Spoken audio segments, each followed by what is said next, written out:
Olá, pessoal, sejam muito bem-vindos à nossa aula 2 da unidade 5. Que bom ter vocês aqui na nossa última aula. Já caminhamos aqui por esse processo longo, né, de várias aulas, pensando sobre políticas públicas e sobre os aspectos de cada campo de trabalho, de cada espaço socioocupacional que nós podemos ocupar, onde nós podemos atuar enquanto assistentes sociais. Então, essa é uma caminhada que nós percorremos juntos aqui. Eu estou bem feliz por podermos finalizar conversando sobre um assunto que eu gosto tanto, que é o sócio jurídico, certo, pessoal? Vamos lá, então? A nossa proposta de aprendizagem nessa aula é justamente proporcionar uma reflexão sobre os instrumentos utilizados pelo profissional em campo. Então, aqui a gente já está falando em campo, certo, pessoal? Vamos lá, então? Pontos importantes. Quando nós pensamos na vara que trabalha com a violência doméstica, então, por exemplo, meu risquinho ficou... Quando nós pensamos nessa vara da infância, da violência doméstica, por exemplo, o que a gente faz? Atendimento não só das vítimas, pessoal, mas atendimento também do suposto acusado. Lembrando que é suposto, porque a gente não tem... Nosso papel, como eu sempre digo, não é atribuir, vocês lembram? Juízo de valor.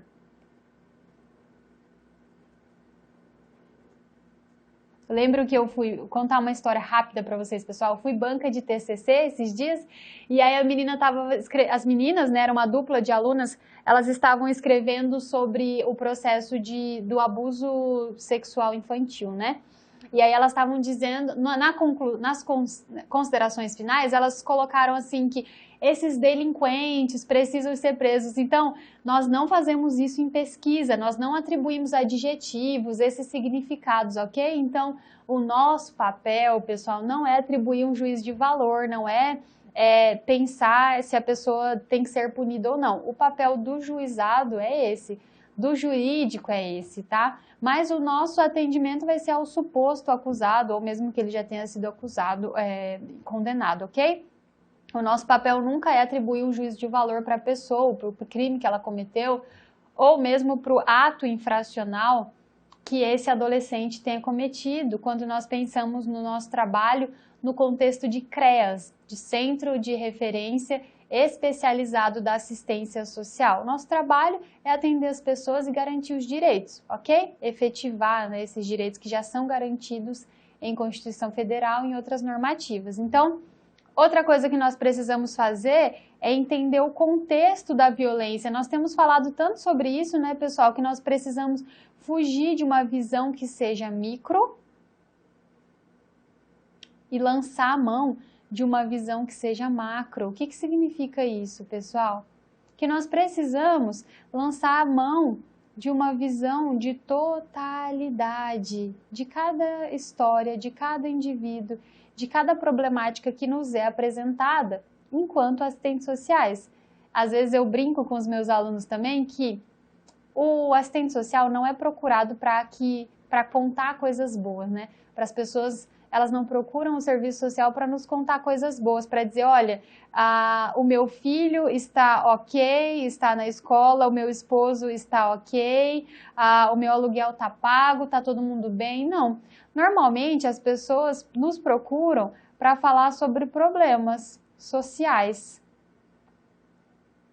ocasionados pelas expressões da questão social, certo, pessoal? Então, nós precisamos estar atentos para esse olhar voltado não só para aquela situação que está sendo apresentada a nós, mas conseguir, junto com essas famílias, com esses indivíduos sociais, pensar soluções práticas, apontar caminhos, refletir junto sobre outras propostas, outras oportunidades, certo, pessoal? Então, nós precisamos entender o contexto em que essa violência está ocorrendo, quais são os caminhos, as possibilidades de atuação, quais são as outras oportunidades dessa família, certo? Então, outra coisa que nós fazemos quando nós conhecemos isso, a flechinha estava apontando para cá, eu percorri o caminho diferente, mas dá no mesmo, pessoal. Nós precisamos desnudar outros tipos de violência, ou seja, nem sempre a única violência vai ser aquela que está sendo dita, mas outras violências, inclusive por parte do próprio Estado, poderão ocorrer e nós precisamos desnudar todos esses aspectos. Nós vamos conseguir fazer isso somente quando nós entendermos o contexto da violência, somente quando nós fizermos, sabe o que, pessoal? Algo que nós conversamos agorinha. Quando nós conhecemos o território. Certo, pessoal? Esse é um caminho.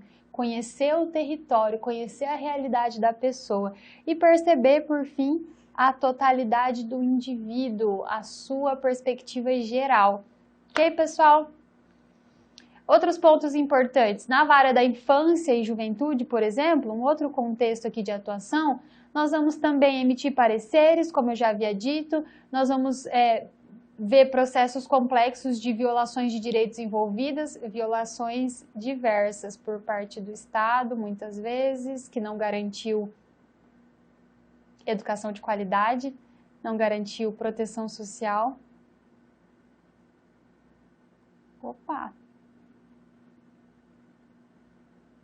Não garantiu proteção social, não preveniu prevenção de riscos sociais.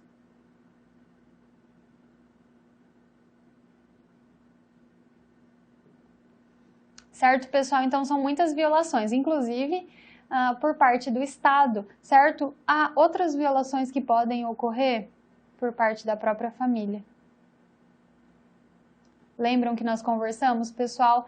A sua casa é um lugar seguro para você estar? Para os seus filhos estarem? Né? Muitas vezes nós temos essa ideia de que a família é sempre um lugar seguro. Por quê? É a nossa fonte primária de socialização. É com eles que nós nos relacionamos, primeiramente, quando nós chegamos ao mundo. Não é isso que a gente pensa? Mas nem sempre a família é um lugar de segurança. Família e segurança são coisas diferentes em alguns casos.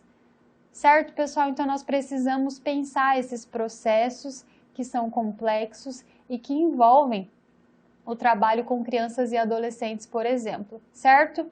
A responsabilidade do Estado, da família e da sociedade, isso aqui nós já sabemos, o ECA ele prevê isso, né, que a criança ela é responsabilidade não só do Estado, não só da família, mas olha como é sério isso, pessoal, da sociedade como um todo. Ou seja, você sabe o que isso significa? Você sabe o peso que isso tem para você? Sociedade como um todo. Isso significa, pessoal, que se você tá lá na sua casa e de repente você ouve uma criança chorando muito todos os dias, aquela criança apanha muito dos pais e você não faz nada, você não procura nenhum órgão para realizar uma denúncia de verificação, né? Claro que nós precisamos também lembrar que não é como as novelas mostram, né? O assistente social ou o conselho tutelar chegando nas casas das pessoas e simplesmente retirando a criança dos pais. Não é assim que funciona, certo, pessoal? Uma criança, para que ela seja retirada do convívio familiar, da sua família de origem, precisa ser algo bem sério mesmo, ok? Obviamente que as situações de violência são algo muito sério.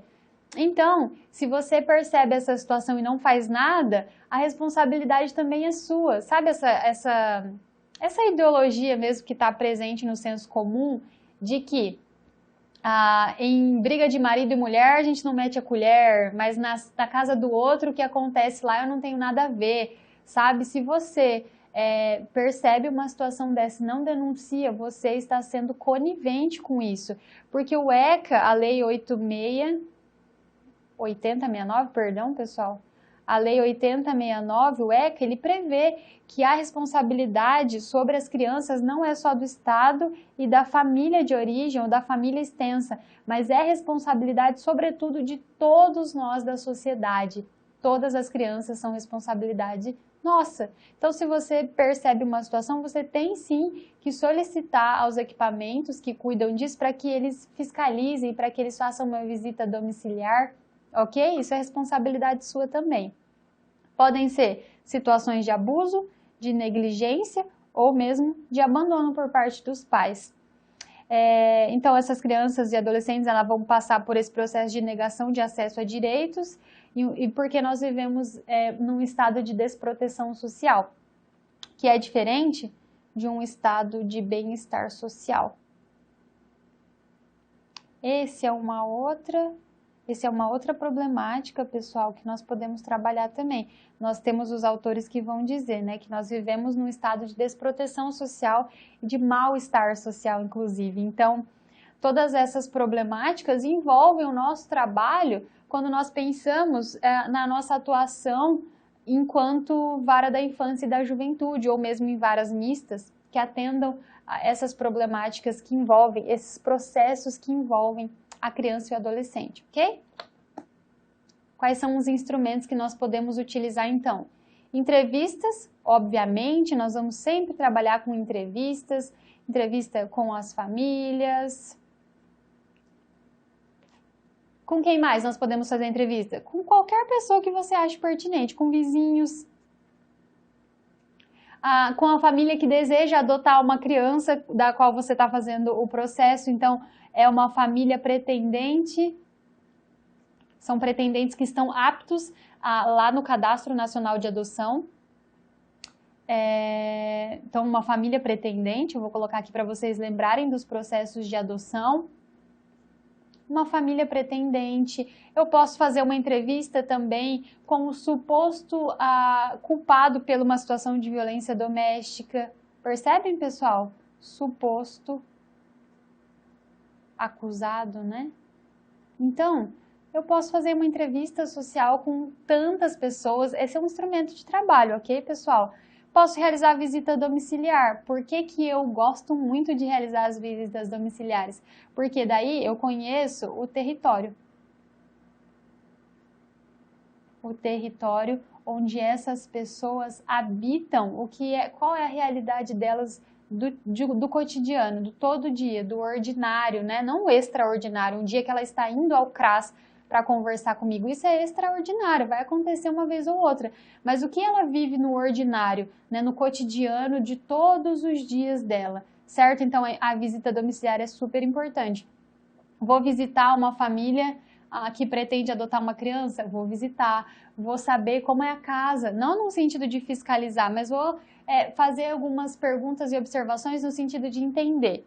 Se essa criança for adotada por essa família, ela será novamente abusada, agredida, ou ela vai ter condições mínimas de sobrevivência em um lar que proporcione segurança, alegria, felicidade, tudo aquilo que a criança tem de direito e liberdade de ter, certo? Então, eu posso, nas minhas visitas domiciliares, realizar esse processo de observação, não no sentido de uma visão policialesca, viu, pessoal? Nas visitas domiciliares de antigamente, nós tínhamos essa atitude, né? Os assistentes sociais lá dos primórdios, de abrir as gavetas, abrir a geladeira da pessoa, querer saber o que tem. Será que essa pessoa precisa mesmo de um benefício, né? Nós não fazemos mais isso. A nossa visita domiciliar é no intuito de conhecer a família, conhecer as pessoas, observar o entorno, o território, e não de ficar policiando o armário, a geladeira do outro. Esse não é nosso papel, ok?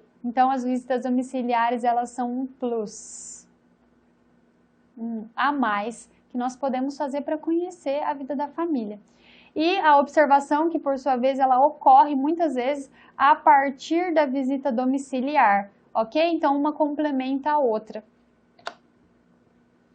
Para nós refletirmos, então, em um parecer social, a gente não emite a nossa opinião, certo? Não é aquilo que eu acho. Eu acho que o adolescente em conflito com a lei precisa cumprir mais uma medida socioeducativa de 6 meses. Não, nós vamos ter a normativa ali, o que a lei diz, e nós vamos ter uma análise concreta dos fatos, e não aquilo que nós achamos, é isso que vai estar no nosso parecer. Nós realizamos uma análise técnica, de cada caso, de cada indivíduo, observando suas particularidades. Esse adolescente conseguiu voltar a estudar? Opa! Suas particularidades. Ele conseguiu ser matriculado na escola novamente? Ele consegue ingressar no mercado de trabalho de forma que não seja, por exemplo, através do tráfico de drogas? Qual é a real situação desse adolescente? É isso que eu vou escrever no meu relatório, não aquilo que eu acho, aquilo que eu penso, ok? Então, é necessário uma necessidade de contínuo processo de aprendizado, ou seja, as normativas sempre mudam e nós precisamos estar atualizados enquanto assistentes sociais, porque senão nós não vamos conhecer os instrumentos legais para trabalhar no sócio jurídico, ok? Então, as legislações, as terminologias e a organização da rede, como a rede funciona, o trabalho, a atribuição de cada frente de trabalho, como isso tudo funciona? Isso tudo passa por mudanças contínuas. Então, eu preciso, assim como as mudanças ocorrem, contínuas. Assim como as mudanças ocorrem, eu preciso estar nesse processo contínuo de aprender sempre também. Trabalhar no judiciário é estar sempre, nas outras áreas também, mas no judiciário as leis elas vão se modificando e as formas de fazer o processo se modificam rapidamente, então nós precisamos estar atentos a isso. O que mais, pessoal, para a gente refletir junto aqui sobre o trabalho no sócio-jurídico? Necessidade de conhecimento e contato com essa rede de funcionamento, né? Por exemplo, o retorno de uma criança ou adolescente para o convívio familiar. Eu preciso conhecer essa família, eu preciso conhecer não só a família, mas também conhecer os profissionais lá da UBS que atendem essa mãe que está grávida novamente, por exemplo, entende? Eu preciso conhecer os profissionais lá do CREAS que vão também fazer esse acompanhamento a essa criança e adolescente. Eu preciso conhecer os parceiros de trabalho da unidade de acolhimento onde essa criança estava morando nesse período. Entendem como é importante ter esse contato com a rede, saber que eu estou trabalhando no judiciário, mas eu preciso ter um contato com a saúde, preciso ter contato com a política de assistência social, eu preciso estar com essas pessoas dialogando sobre essa família, sobre essa criança que vai retornar para o convívio familiar, para a sua família de origem, para que se acontecer novamente uma situação de risco social, a rede ela já está pronta para que a gente possa prevenir esse risco social e a violação de outro direito, ok? Então, eu preciso estar atento à rede. E nós temos, mais uma vez, eu ressalto aqui a importância da dimensão de um olhar de totalidade, não um olhar micro, porque nós trabalhamos com as histórias de vida das pessoas. Então, muitas vezes, uma palavra que nós escrevemos no nosso relatório para o judiciário pode mudar tudo, pode fazer com que o juiz ele tenha uma sentença diferente daquilo que ele tinha antes em mente. Por quê? Porque eu fui na casa da pessoa, eu visitei o território, eu conheci a família, e o juiz não vai fazer isso, quem vai fazer é a equipe técnica. Então, as nossas palavras, elas podem sim mudar o curso das histórias das pessoas, e é por isso que é tão importante que nós trabalhemos a partir de uma visão de totalidade e a partir de uma visão ética, com compromisso com a classe trabalhadora, com os sujeitos que são usuários das políticas públicas. Certo, pessoal? Então, nós não fazemos investigações, não abrimos os armários das pessoas, como eu já disse, né? A gente não é o policial que vai lá e fala, e aí, quero ver sua casa, abram as coisas, me mostrem. Não, nós somos assistentes sociais, estamos trabalhando numa perspectiva de proteção e não numa perspectiva policialesca, certo? Não fazemos visitas domiciliares nesse sentido e analisamos situações de risco para que a gente possa prever isso e trabalhar no sentido de prevenir o risco e a quebra de vínculos familiares, sobretudo.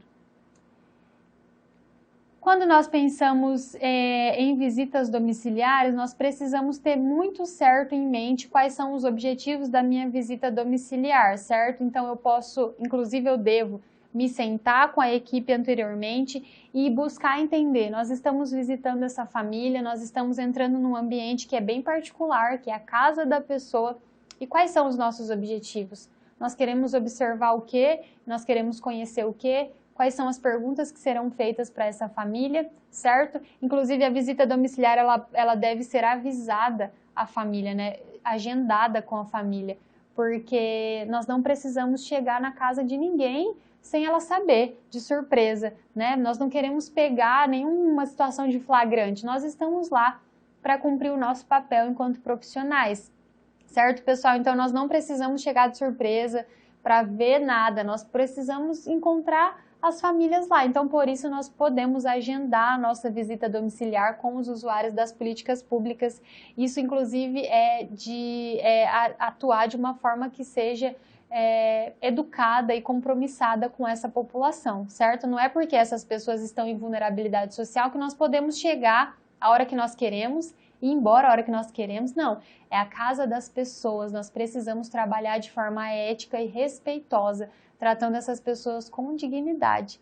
Certo, pessoal? Essa era a nossa proposta, então, para essa disciplina. Encerramos a unidade 5. Eu espero que nós possamos nos ver em breve nas nossas aulas ao vivo. Estaremos juntos. Então, estudem até lá, pessoal. Se esforcem aí na leitura do livro de vocês. E nós nos vemos já já em outros espaços, em outras disciplinas. Um abraço, se cuidem e até mais. Tchau, tchau!